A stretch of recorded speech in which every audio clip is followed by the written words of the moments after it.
Catch it.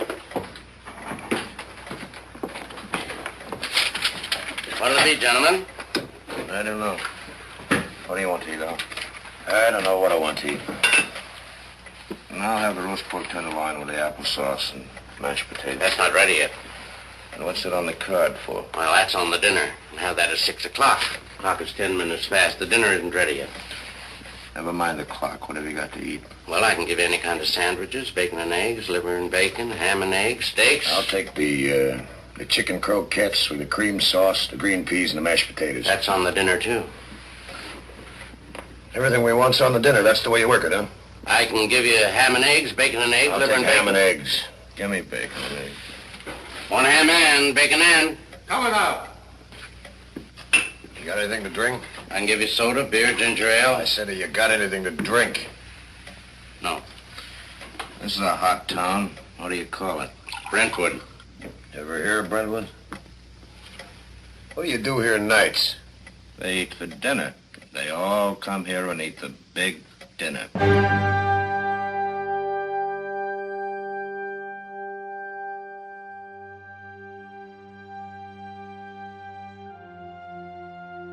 I had never been on a network show, and I was in the Army, and it was about 1945, and somebody said they will allow you for the next 2 or 3 months while you're waiting to get out to take a job occasionally, as long as it doesn't interfere with your work. And I was in the Armed Forces Radio Service. So I went up and auditioned for a show called The Whistler on CBS. Hoped to get a small part in it. Much to my amazement, I got a call to come do it that Sunday, and I was doing the lead in it. It scared the hell out of me. But I did it. I guess they liked it because they asked me back next week to do the lead in it. And I think that was the first, I know that was the first network show I ever did. William Conrad was born on September 27, 1920 in Louisville, Kentucky. His parents were movie theater owners. Conrad grew up reciting lines and studying films. In high school, he moved to Southern California, next majoring in drama and literature at Fullerton College. He began his career at the Los Angeles radio station KMPC, where he got to know John Daner. KMPC was such a part of my soul, my life. But I began when KMPC was a little wonderful Spanish house in Beverly Hills. That's right, he was a private owner in Beverly Hills. Yeah, and he also owned WGAR in Detroit. G.A. Richards. Dare I ask roughly the time period we're talking? Yeah, this is about 42. And what were you doing there? You were a newscaster, or? No, I started out as an announcer. Then I became an actor, of all things, on a show called The Hermit's Cave. It was a staple. I played the hermit. He cackled a lot. Then I became a newscaster. Then I became news editor in 1942 or 43, around there. Conrad served as a fighter pilot in World War II. He left the U.S. Army Air Force as a captain and as a producer-director for the Armed Forces Radio Service. In 1946, he was cast as a heavy and received his first film credit as one of the 2 men sent to gun down Burt Lancaster in The Killers. Conrad was just 25. Some more film and a lot of radio followed, often as a villain. He did character work on The Man Called X, The Scarlet Voyage, Johnny Modero, Pier 23, The Whistler, The Green Llama, and Escape. I was doing a lot of work around CBS, and my God, in those days, it was unbelievable. We were doing 15, averaging maybe 10 to 15 shows a week. A lot of it was at CBS. I never got involved in the comedy shows, so I did all of the dramatic shows. I started doing the opening voice in it. Frankly, I don't remember how it started, but I did an awful lot of it. Tired of the everyday grind? Ever dream of a life of romantic adventure? Want to get away from it all? We offer you Escape.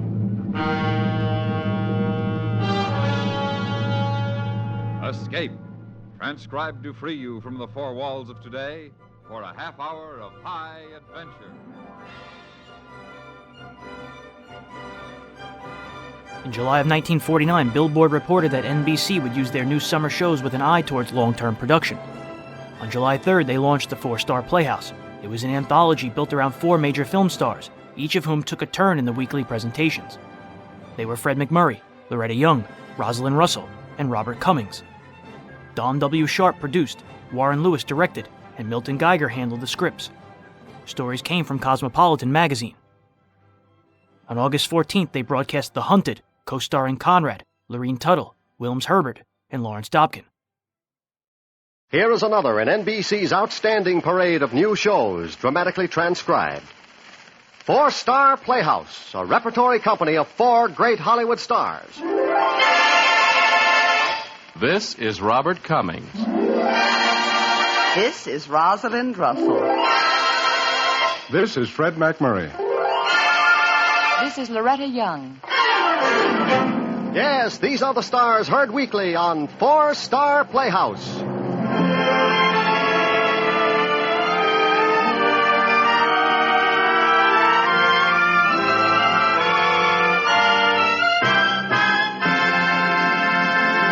Ladies and gentlemen, one of our 4-star players and star of tonight's play, Robert Cummings.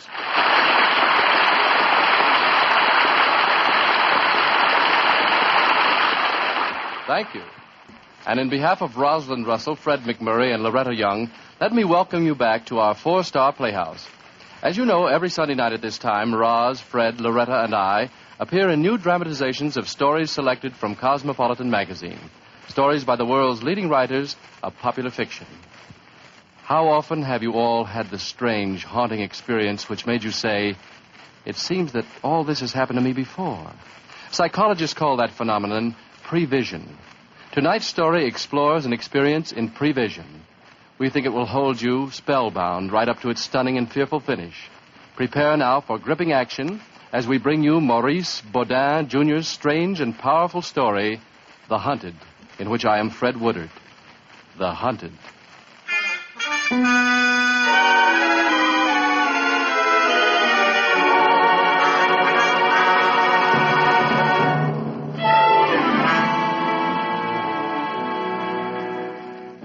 I was tired.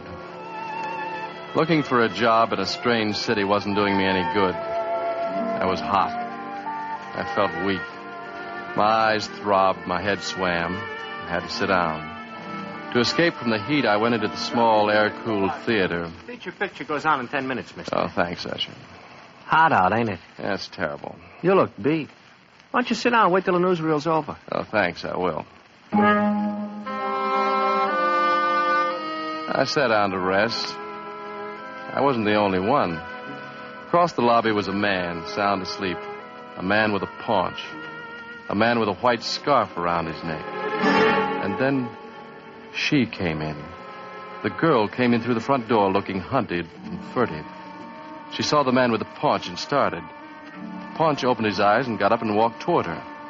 In a panic, the girl dashed into the powder room. Paunch sat down again, closed his eyes. I didn't like it. Not a bit. Usher. Yeah? That guy over there with the paunch and the white scarf. Yeah? A girl came in and he tried to make a pass. Oh, forget it. Happens every day in theaters. Me, I keep my nose clean. I keep out of it. I don't like it. Routine. Don't let it bother you.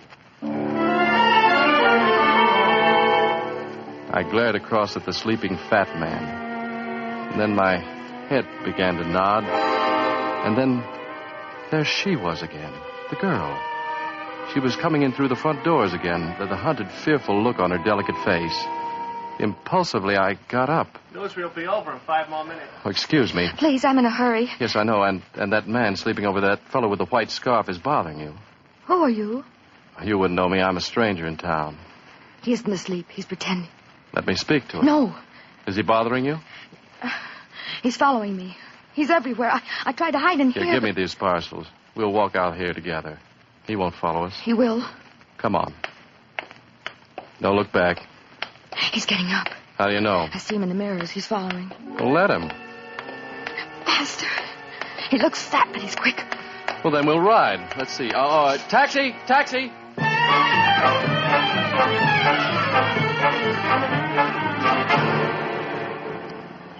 My name's Fred Woodard. I'm Ruth. Are you listed that way in the telephone book? Just Ruth, if you don't mind. Okay, Ruth. Oh, driver, this is all right. We'll get out here.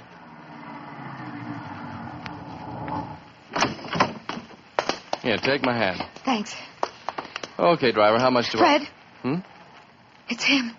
I looked back. The paunch was getting out of a taxi and paying his fare without even glancing at us. And then he stood at the curb and lighting a cigarette, ignoring us, but knowing we were there. Knowing we would always be there. Here, driver, keep the change. Come on, Ruth. He can ride as fast as we can, but he can't walk as fast. Oh, can't he? Let me go back and smack him so he stays smacked. No, that wouldn't do any good.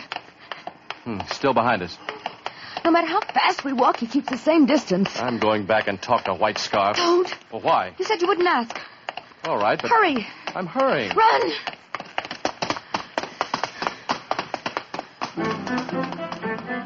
You see, I always felt that we had to work with an all-physical person.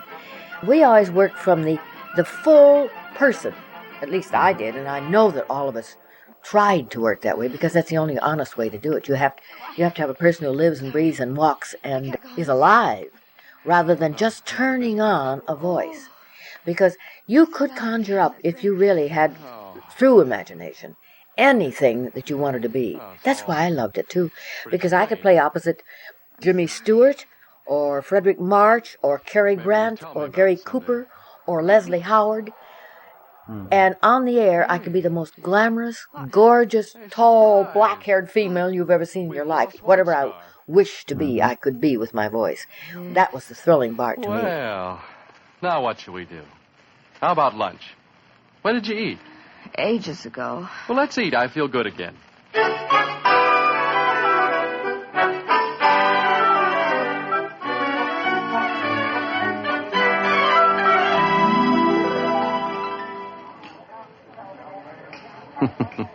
I don't remember ordering this iced coffee, did I? You did, and very plainly. That's funny.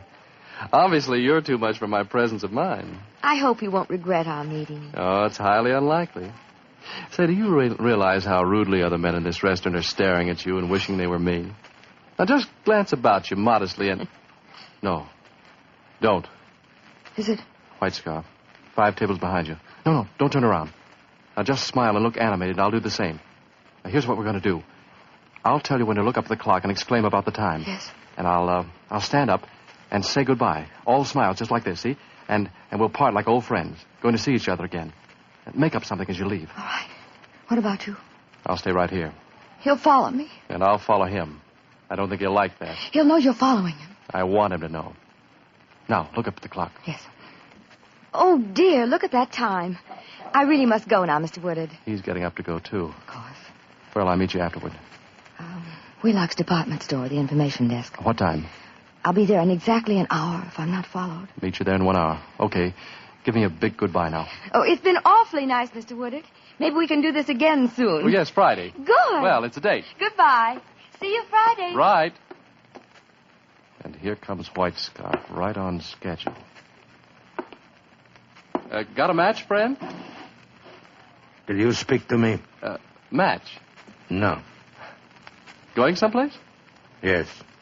Why are you following that girl? What girl? You know what girl. Point her out to me. Why, well, she's gone, isn't she? You think I've lost her, huh? Who? The girl. Well, what girl? Who knows? Well, we must do this again sometime. Not too often. Well, that's up to you, isn't it? Good afternoon, fool.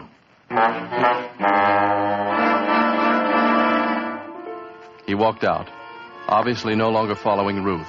Her trail was lost. I was pleased with myself, so pleased that I could hardly wait for the hour to pass to tell Ruth that I'd shaken White Scarf. I went to Wheelock's department store. I waited for her at the information desk. Oh, there you are, Fred.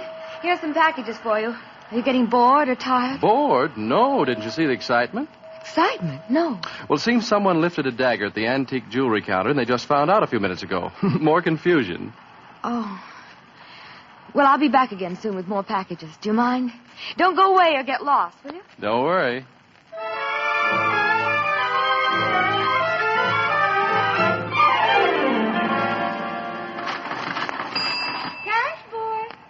Okay, sucker, come along. Who? Come on. White Scarf. Let's go. Well, you found us again. If one knows where to look, one finds. What do you mean by shadowing us this way? We ask the questions. Now, come along. Where? Upstairs. Who are you? Guess. The police. Come on. Your lady friend's waiting for you. Lady friend? Come on.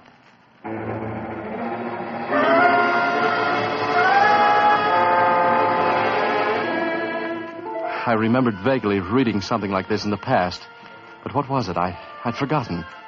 White Scarf took me upstairs to a bare room with a single desk. I saw Ruth staring at the floor. She didn't look up. There was a pile of parcels on the desk. Behind the desk stood a tall, blond man about 35. He started speaking the moment White Scarf pushed me into the room. Oh! The first thing you better do is empty out your pockets. You're not talking to me. He's talking to you. Better do it. What are you raving about? You'll find some things in your pockets that don't belong to you. They belong to Wheelock's department store. Well, good Lord. Put the watch in the desk, Woodard. I don't know how it got there. What else is there? What? Oh, this gold cigarette lighter. On the desk.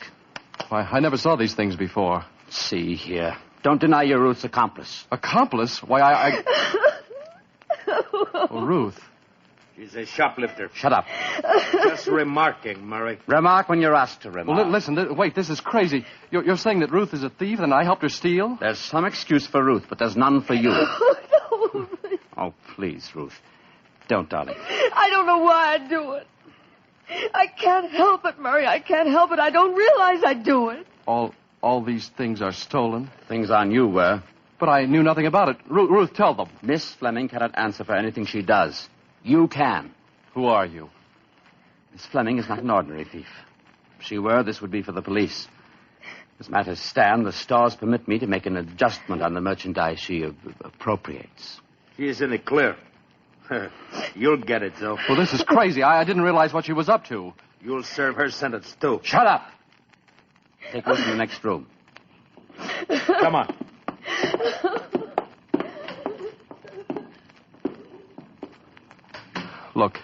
Look, I'm not a thief. I'm not a thief. And I'm not the police. But I am that poor girl's fiancé. Fiancé? I've been doing everything in my power. Everything within the power of love and modern medicine to help Ruth, to cure her of her kleptomania.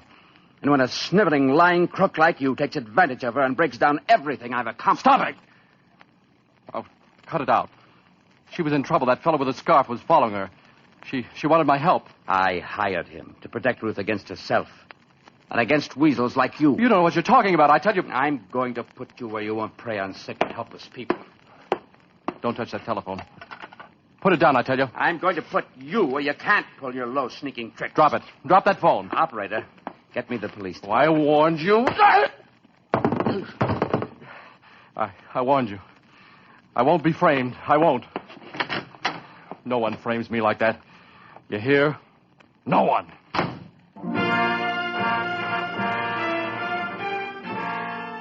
The barrage of new shows with big-name Hollywood talent didn't work. The four-star Playhouse was a flop. It was canceled after the September 11, 1949 episode. William Conrad would go on to achieve his greatest radio success on CBS when in 1952 he began starring as Matt Dillon in Gunsmoke. And featuring Lorene Tuttle and William Conrad. What you're doing here, you just showed me a couple of magazines about old radio, and I didn't realize that there was anything this advanced in the way of radio buffetry, if you would use that expression. I'm fascinated that there are a lot of people around who believe that radio was a great medium and could be a great medium today. Unfortunately, it does not exist today, but I firmly believe that radio cuts it all over television in many areas. And it's a shame that a medium that is that beautiful has to disappear.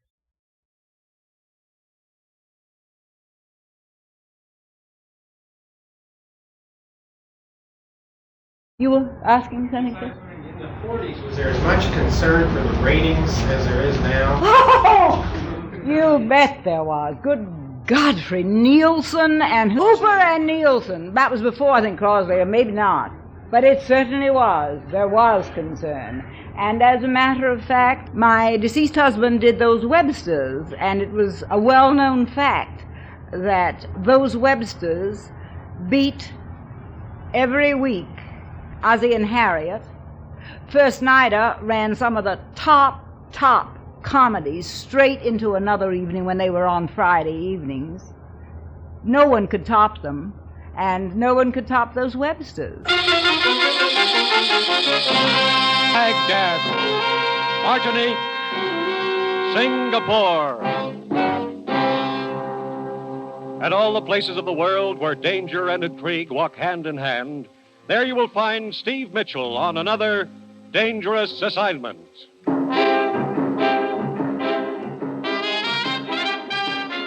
On Saturday, July 9th, 1949, Dangerous Assignment debuted on NBC starring Brian Dunleavy as Steve Mitchell.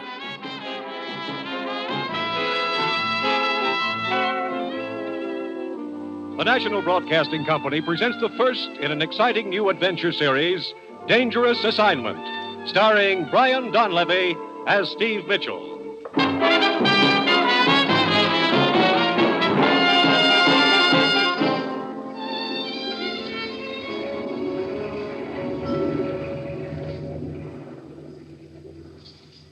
Steve.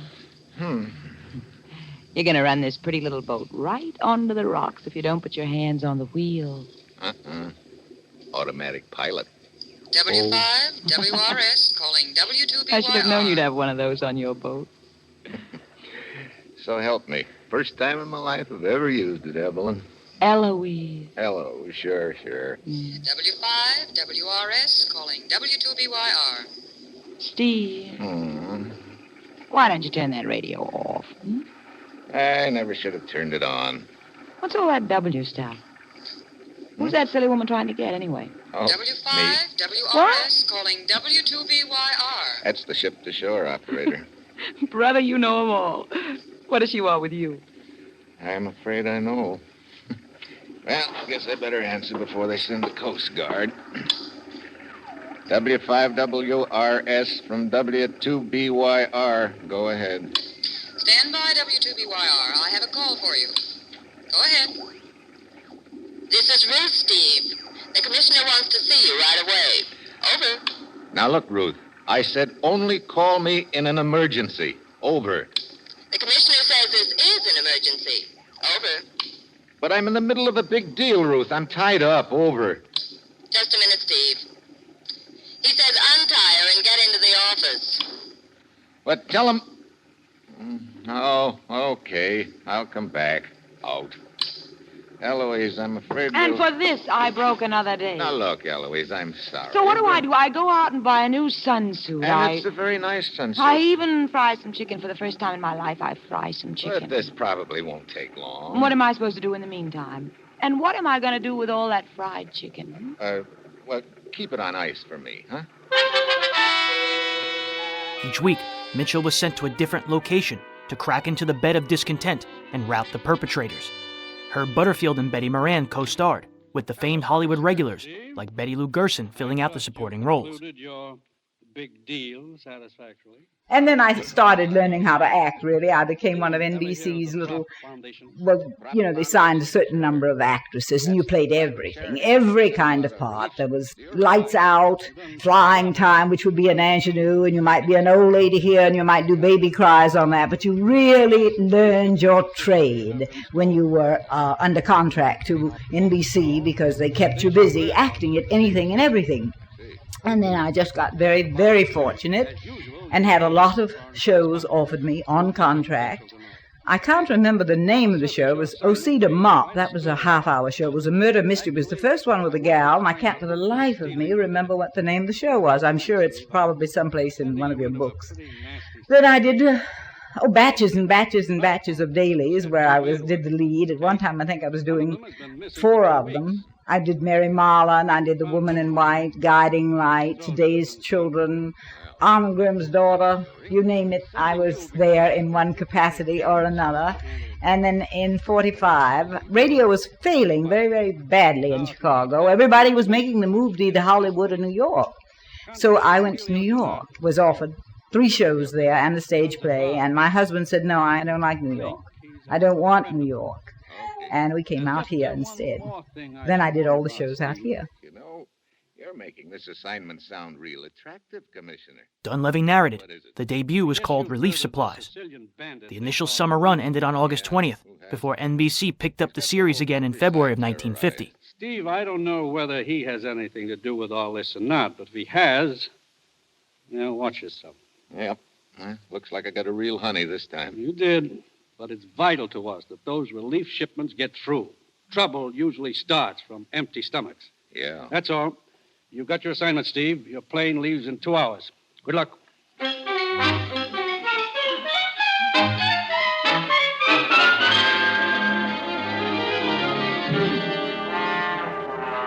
Eduardo, this is Dino speaking. The American just landed. See. Report it to the chief at once.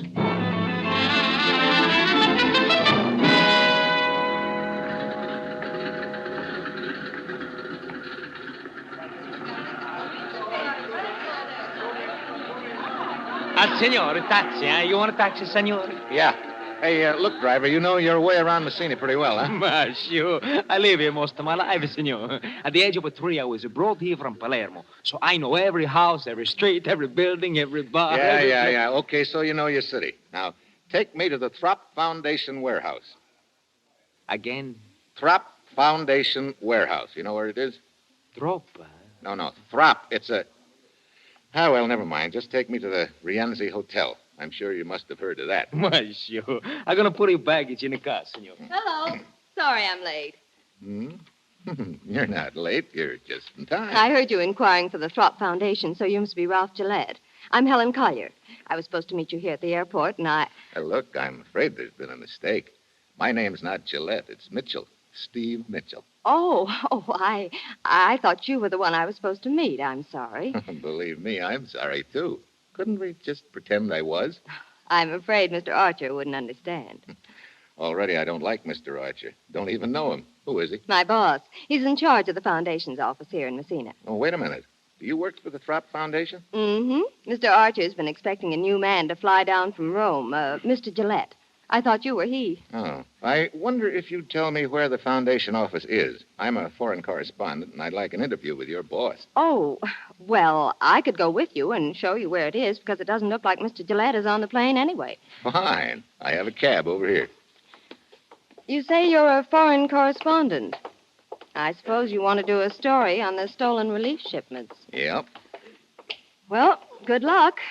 Mr. Archer doesn't want any publicity about it.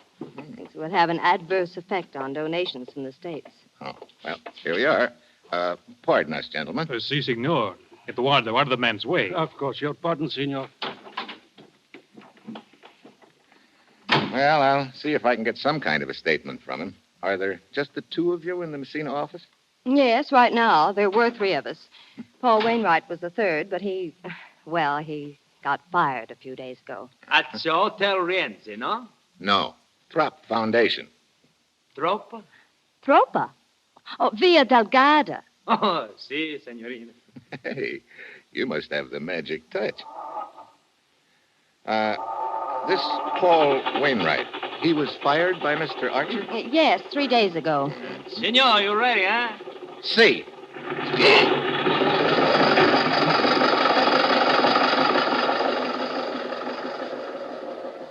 Did you hear what the signorina told the driver? Si, Eduardo. Via Delgada. That is the address of the Throp Foundation. I will report it. You follow the American.